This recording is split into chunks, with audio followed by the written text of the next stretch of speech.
How's it going, guys? We are live here on Smoke Squad TV. I want to thank you guys for coming. My name is Milwaukee Yellow Dog. I am Colorado's official, like a referee's whistle, cannabis industry ambassador. We got some late breaking news from Full Spectrum Survival.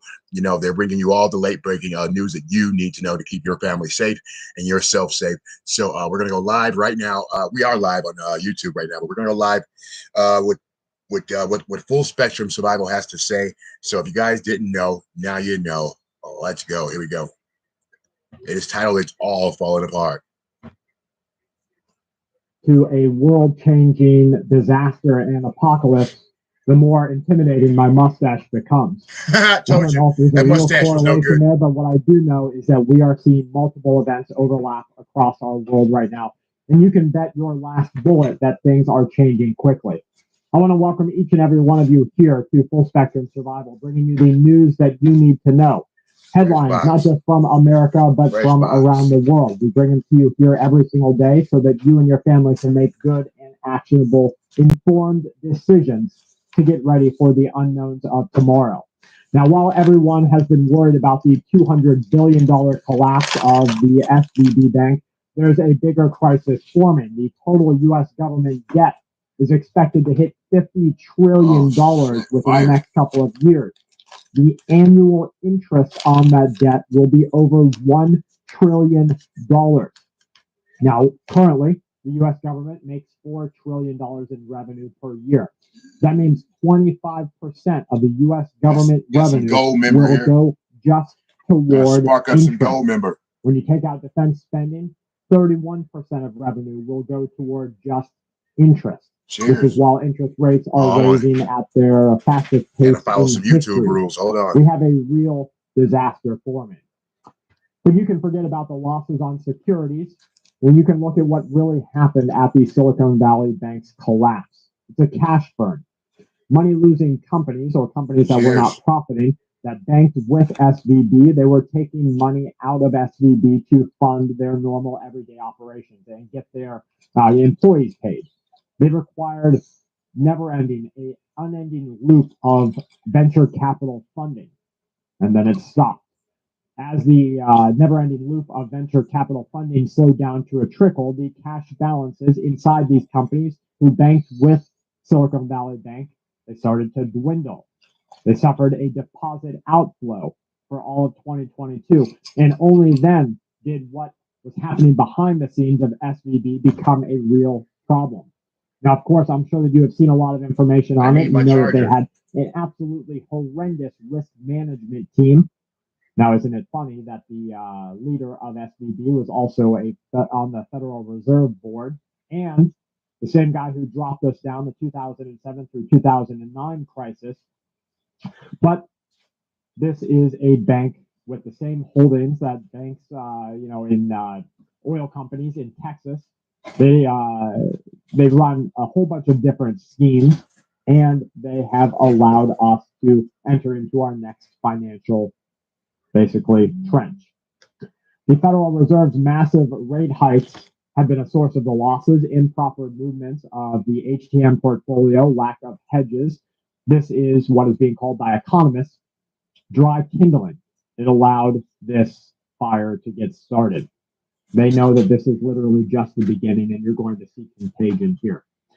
Meanwhile, the debt ceiling is an issue. Last week, the Federal Reserve Chair Powell had said that Congress must raise the debt ceiling, or consequences to the United States government will be extraordinary. We are paying dearly for a complete era of 0% rates and $4 trillion in stimulus that didn't go to you and me. Now, this is what I was talking about. Did you know that the CEO of the Silicon Valley Bank was on the board of directors at the Federal Reserve Bank of San Francisco? You can start to see that this is a group of people who play with your money. They don't have anything to do with you and me. Just like people who root for NFL players or soccer players, those people are in a different world. They don't care about us. What they care about is getting paid. In the banking sector, four of the largest banks are continuing to position for future losses. This is after they say that the loss in collective valuation was happening to the tune of $50 billion. Now, what's happening in Russia? Lavrov has warned regional allies not to align with the United States government. He says that it seems to me, speaking of himself, that all of the countries surrounding the Russian Federation should draw their own conclusions about how dangerous it is to pursue an employment path in the United States area of responsibility. Now, that was reported on Reuters, and we know clearly that Russia is preparing to see every country that does not align with it as an enemy in this next world war. Back to the economy, the 2023 Silicon Valley Bank collapse, when you look at it in terms of being versus the 2008 Bear Stearns crisis, let's look at it step by step. Friday, March 14th of the year 2008, Bear Stearns sees a liquidity crisis. They attempted to raise emergency funding for their crisis. Step 2, Sunday, March 16th, 2008, they were purchased by JP Morgan. Step 3, March 10th, a Friday of 2023, so just a couple of days ago, the Silicon Valley Bank sees a liquidity crisis. It was quickly taken over by federal regulators. Sunday, March 12th, just a few days ago, they are looking to be acquired. Now, this, as it has happened in the UK with that acquisition, does not mean anything for the banking sector. What it means is that the depositors will be a little bit better aligned to get their deposits out. The problem is a loss in confidence right now in the entire banking industry. You see, what they do with your money, they take your money in, and you're basically loaning them money by having your money in a bank without ever getting any real interest rates on it, any return, right? Let's say you take your paycheck, and every week, every month, whatever it is, you put your paycheck in the bank. The bank then gambles with your money. The government, by proxy, is using your money in one of the largest gambling schemes to get richer. They do this at the risk of your money, but no real risk to themselves. Now, we have a lot of things happening all over our world, and let's get to what is happening in politics.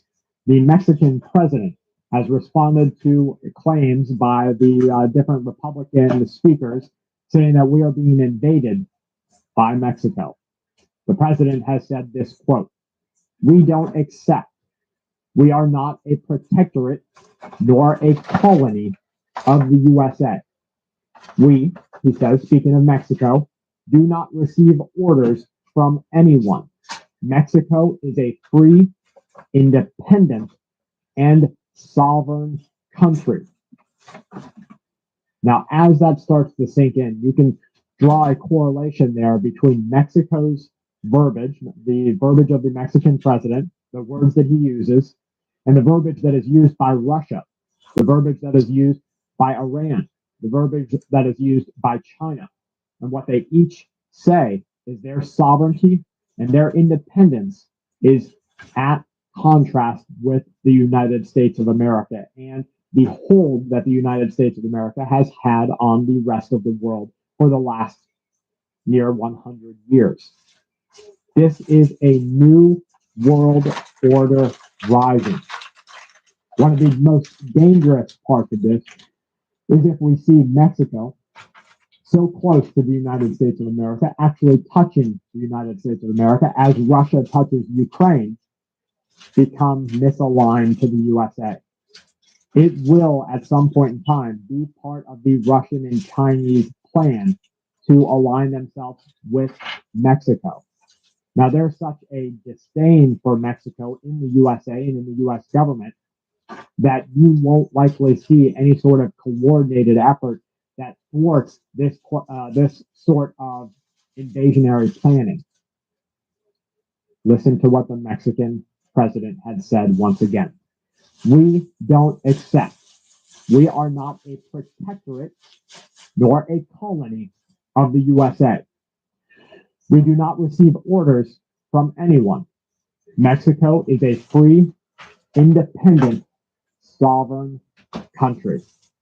Now, isn't it nice that countries can claim sovereignty, but you and I can't? Silicon Valley Bank has imploded before our eyes. The industry, through 50 years worth of goodwill and tens of billions of dollars, hundreds of billions of dollars down the drain in 30 hours. We watched an economist pick this apart. He said to understand this situation, you have to understand SVB's place within the startup ecosystem. You see, it brought itself up as a bank for founders. It's, if you as a founder of a startup, you got a fat Series A, so some money coming in, you put the money in the bank. Lots of people were getting this as their startups would start to basically pick up, especially during the pandemic. And SVB grew from a $60 billion industry or bank in 2019 to over $189 billion in 2022. When all that money started coming in, the bank wanted to put that money to use. We just talked about how the government and banking industry does this with your money. They ended up buying back $80 billion in MBS. MBS is a mortgage-backed security. When they bought these, they had a yield of 1.5%. Now, those interest rates were at historic lows, and that 1.5% didn't look bad because it was basically free money to play with. Look at what they did. There was little risk at the time. And then we started to see rate hikes. And with every rate hike, the $80 billion that SVB had locked up started to look more treacherous and worse and worse. And then the deposits coming in started to fall because less startups were making more money. Those valuations and checks were starting to get dry. They came back down to earth, which meant that SVB wasn't getting the inflows that it used to get with money and capital. And since it was in a precarious position, SVB decided to sell some of those securities at a loss in order to give themselves as a bank breathing room. The idea from their leaders was to free up more capital and to improve their own liquidity position. This turned out to be a huge mistake. Even though at the time SVB didn't have a liquidity problem, investors got scared. And that's why I keep warning you that this, remember, I talked about the United States dollar. I don't have a paper thin piece of currency here, but the United States dollar, a $10 bill, a $20 bill, a $50 bill, a $100 bill, that's nothing more than a promissory note, a promise to pay. It used to be backed by 100 copper pennies. And then they said, you know what? Let's take the copper out. Then it was backed by nickel. Let's take the nickel out. It's confidence. And people still have a small amount of confidence that you take that fake paper money, you can go and pay for your services for it, even at an inflated rate. Confidence runs this entire economy. And so when SVB started to do this, their investors got scared. They reacted as if it, performed a historically bad move. Then they had a press release come out that made investors more scared. As the stock continued in a free fall in the market, SVB decided to scrap its capital raise increase, not because they thought it was a bad idea, but because they were now considering a sale, and this scared investors even more. All of this, each one of these moves had spooked founders in SVB. You saw lots of venture capitalists jumping ship. They were telling the founders to get their money out of SVB Bank or SV Bank. Then you saw a bank run. This made matters worse. Only 2.7% of the deposits that were held within SVB are insured by the FDIC, so under $100,000. 97.3% are not. SVB went from one of the most important banks in all of venture capitalism, in all of startups, had 8,500 employees, to being sold for scraps, for pennies on the dollar in less than 30 hours. What we have done is closely witness, you and I, the second largest bank failure in all of the history of the United States of America, and they want you to think it's not really a big deal. The Silicon Valley Bank's collapse is the largest bank failure since the year 2008. Just a couple of days before, the bank was trading at, I think, around $200 a share. And then the collapse came. Pennies on the dollar. But the banking industry isn't the only one that is on fire. We are just about to witness the world war become more widespread. The governor for the Belgorod region of Western Russia, he has posted pictures of fortifications that they have started to build on the border with Ukraine.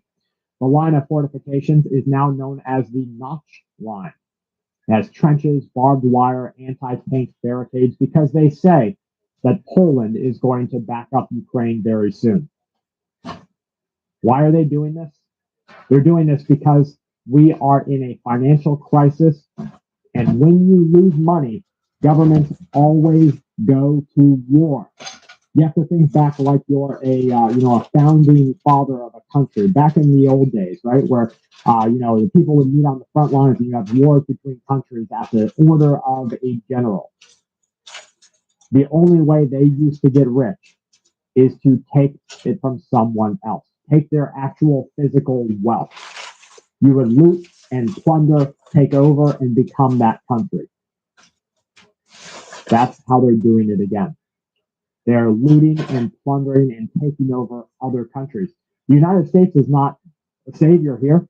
We did it in Libya. We did it in Iraq. We wanted to do it in other countries. They will plunder, loot, and take over through war. Why? Because the financial market is about to absolutely burn to the ground. Look at Citigroup's chief financial officer. He said that the bank is starting to see signs of weakness in consumer debt servicing. What they mean is that people aren't going to be able to pay for the debt that they have accrued in the last couple of years. And when that happens, you're going to see bubble on top of bubble, pop after pop, and then the entire world catches on fire. I want to get to another prepper or survivalist tip. We try to talk about them often here on the channel. Let's see what's a good one here. Scientists have shown that solar activity can have a visible effect on human health and behavior. Maybe we'll get to more than one today. So, human effect. So, mental health. If you've ever known nurses who have worked the full moon shifts in the ER, you know that there is a correlation there. Causation, not so sure. Correlation between the phases of the moon and how crazy and wild people get. Now, on the low level, some people say, well, people can see better at night, and they go out and do more risky behavior that they wouldn't otherwise, but there's probably something larger to it than that. Then you have the consideration that we are entering into a new solar change, a change in our solar giant, the sun. When this starts to throw off different solar waves here to us on Earth, how's it going to affect us? Well, basically, we can just expect to see more chaos soon. The next one I want to get to is basically using everything you can to survive. Boat cushions, empty buckets, things like nylon on a boat can be used as a flotation enhancement by trapping air. So say you get a nylon sack, you can trap air inside of it. Boat cushions are made industry-wide to act as a small meter flotation device. Empty buckets can be turned upside down and the air trapped inside. During a disaster, you have to use everything at your disposal to survive. That's what this channel is about, surviving what is coming. Please join us in the community down in the comment box. If you have questions, leave the word question first. If you want to help other people at no cost to you, go and find a question and help them out. From my family to you and yours, please stay safe, remain vigilant, and keep watch. This week's Full Spectrum News is brought to us by each one of you, all of our members on Patreon. Please make sure you check out contingencymedical.com if you are looking for real antibiotics. Maybe you already have the pharmacy grade stuff that you get from, in the animal industry, but you're thinking, well, maybe if my kid's sick with pneumonia and I can't get a hold of a doctor, I actually want something from a regulated pharmacy. Maybe it's the same stuff, maybe it's not. But for me, if I was ever allowed in here, this is the first video camera ever allowed in. Wow. So how many people have actually been in this room before? That work at Jungle Boys, still probably less than 5. That of outside of Jungle Boys, probably 0. Nice. Well, I mean, I'm honored to be in here, and it's so cool that we get to go through your entire process. So let's do it. Tell me a little bit about why this room is important for the Jungle Boys and what purpose it serves for.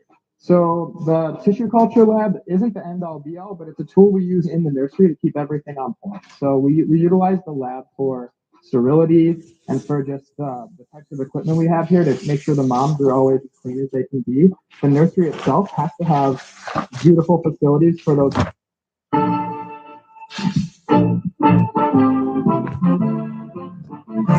Equipment.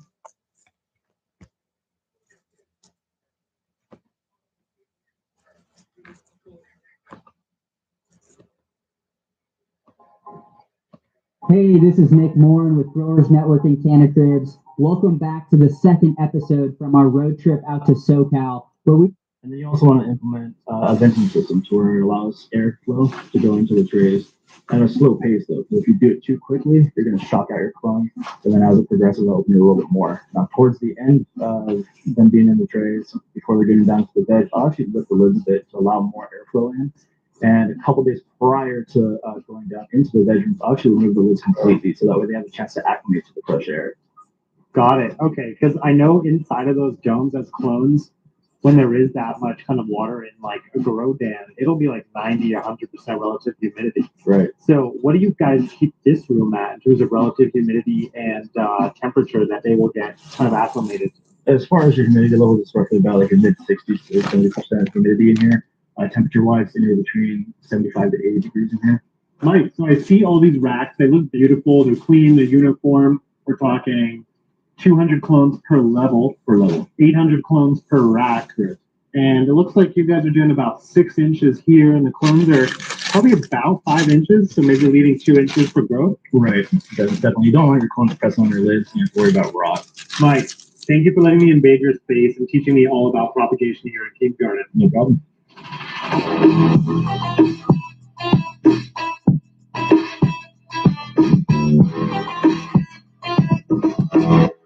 Tigger, thanks for bringing me into the King's Garden bedroom.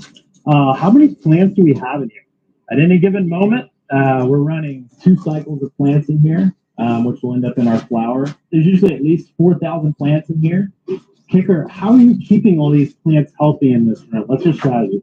So from the propagation area, we'll tear a plant off of the 50 count and plant it right into here, into this half-gallon pot, surrounded by some of our King's Cocoa, which is just a cocoa peat made from coconut husk. Prior to that, we'll actually flush the cocoa with a CalMag solution, just to sort of ensure that the pH of the soil is good, that it's good and moist, which makes it easier for planting, actually. So once the plants are secure and in their homes here in the half-gallon pot, we put them pot to pot over there, and that kind of creates a certain environment, having them that close together, where it sort of retains a certain amount of moisture, not too much, not too little, and it sort of mimics the propagation trays with the lids. Once they get so big, then we take the time to spread them out and give them space rather to branch out and grow. And here we do hand watering, which is on purpose. That's basically so we can sort of monitor the plants as they're growing. And we do what we call cherry picking, trying to pick out the best crops and to ensure that our flower rooms are just top notch. Every time that these eat, what they're going to have is our full veg feed. And that's going to start with our Dynagrow Protect Sill. And I'll let that mix for a few minutes before I add the House and Garden Aquaflakes Part A. If you add those two too quickly together, they'll get a little gummed up and you'll get a nutrient lockout, which you don't want to happen in your tank. Mm-hmm. After Part A, we will add CalMag. After the CalMag, the House and Garden Aquaflakes Part B. From there, once everything's got a good consistency going, I'll add the final ingredient, which is my HydroGuard, which is a root inoculant. Kicker, other than the nutrients that you're feeding out, do you guys ever foliar feed, mist the room, anything like that? We do. We actually do 2 different foliar sprays while they're in veg. One is kind of for a feeding purpose, and the other one is mainly just for an antifungal. The first one, which we call CSR, is CalMag mixture. Mix it with the seaweed, which is also fed through the irrigation as well sometimes. And then this antifungal called Regalia. The plants really seem to like this. It's sort of a feed and protectant at the same time. That one will be once a week. Kicker, it seems like you guys really have a lot of discipline, and this is my environmental controls. And by that, I mean lighting, humidity, temperature, nutrient regimen.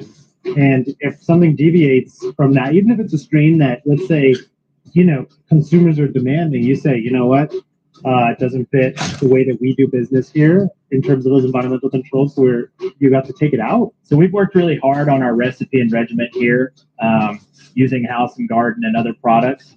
And it's producing some of the highest testing cannabis in the entire nation.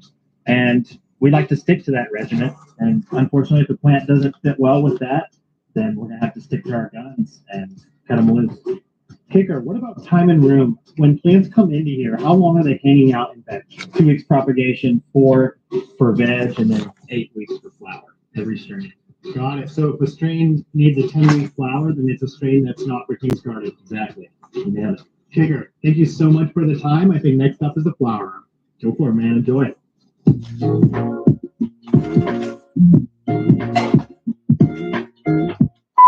Roll one, scene, flower one, take one.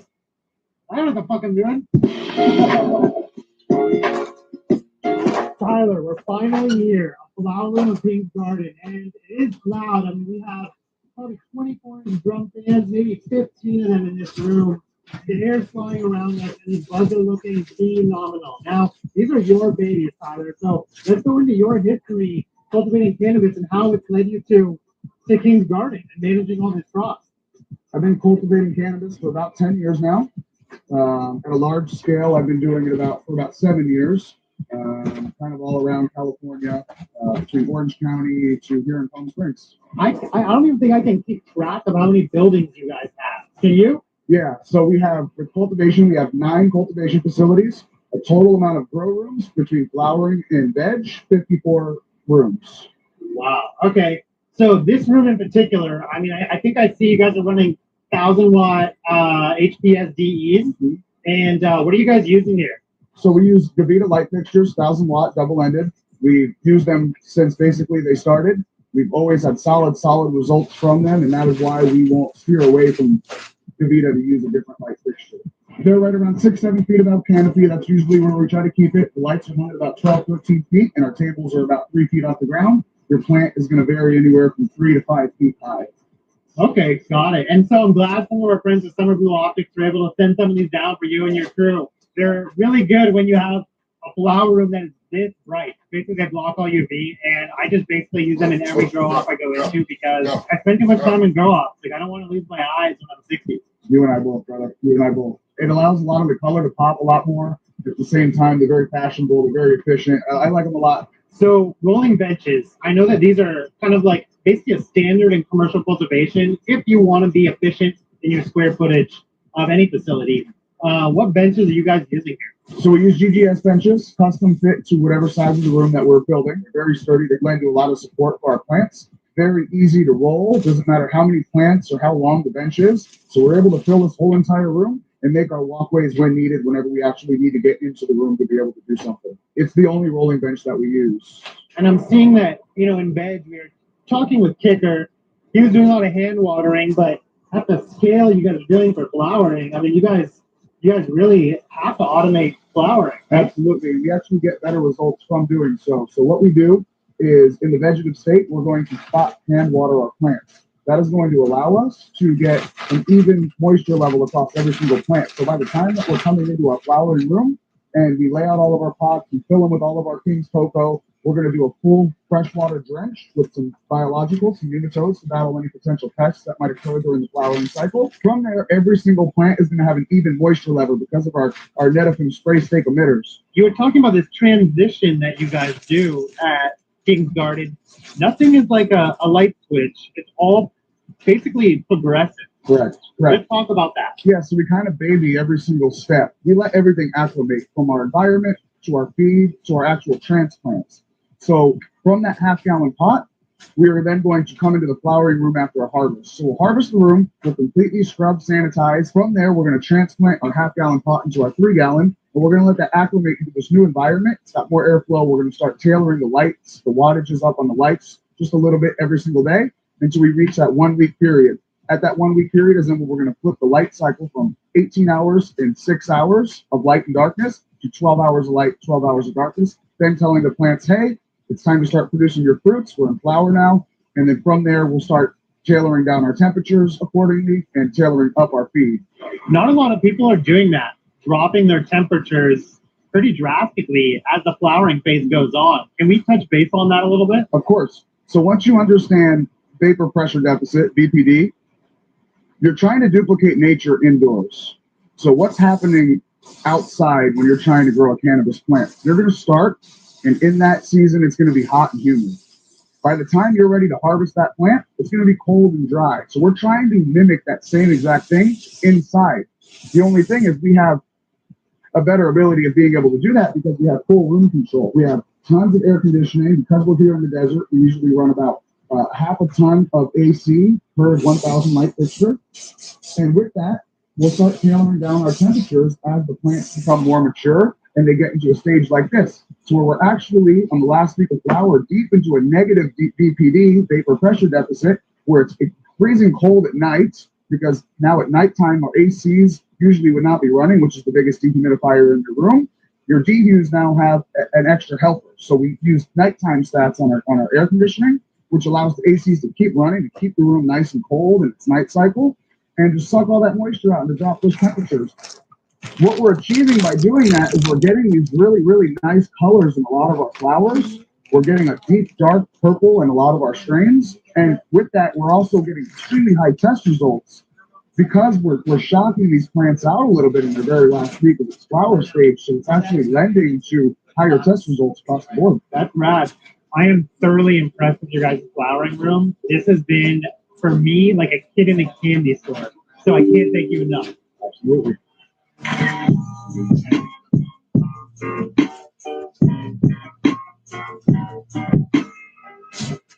Charlie, it's rare that I walk into a drying room and I almost feel like there's like a humidity of terpenes. That's like honestly what it feels like. And I think it's attributable to the fact that you have so many plants compared to the cubic footage of this room. I mean, it is like literally wall to wall to wall. And I almost feel like my senses are just like on overload right now with the smells. Yeah, it's packed pretty full. And because of the point that this is at in its drying stage, being near the end of that, you're really starting to smell, all of the odors and flavonoids and terpenes that are present. So it's a bit pungent in here. It's thick, and I'm sure you'll be smelling it, and everyone else that comes and encounters you later today. Oh yeah. I'll definitely have an odor in my wake going through Palm Springs. So, this room is what, like, got to be close to 20 feet tall? So, yeah, we're at about 18 feet high, and we got about 800 square feet. So I believe we're sitting somewhere around 14,000 cubic feet. Yeah, mechanically, we have about 15 tons of air conditioning and about 600 pints of dehumidification just in this room alone. Got it. So when you're trying to keep those parameters in check, I mean, let's say you move the plants in, I would imagine the humidity spikes up a little bit. Everything tries to compensate, right? For sure. And so certain times of the year, certain times of the drying cycle when the plants are wetter or when the outside temperature is hotter, an air conditioning might be working a little harder or a dehumidifier a little less. But the point being, the end result is going to be that 60 degrees Fahrenheit, that 55% relative humidity. The end result is what matters. How you get there is through precise mechanical controls. So I think I noticed that you are running basically Unistrut. You got some plastic trellis netting and you're doing the whole plant dry. And how do you organize this? What works out well for you guys? Yeah, we've just dropped some Unistrut down. So we make a little Unistrut grid that's dropped down off of some alt grid. And then from that, we hang just plastic trellis netting. That gives us the ability to use the vertical space. Charlie, post-curing, I know where your flower goes next. And to me, I almost think of it as like the mission control of the cannabis industry. And I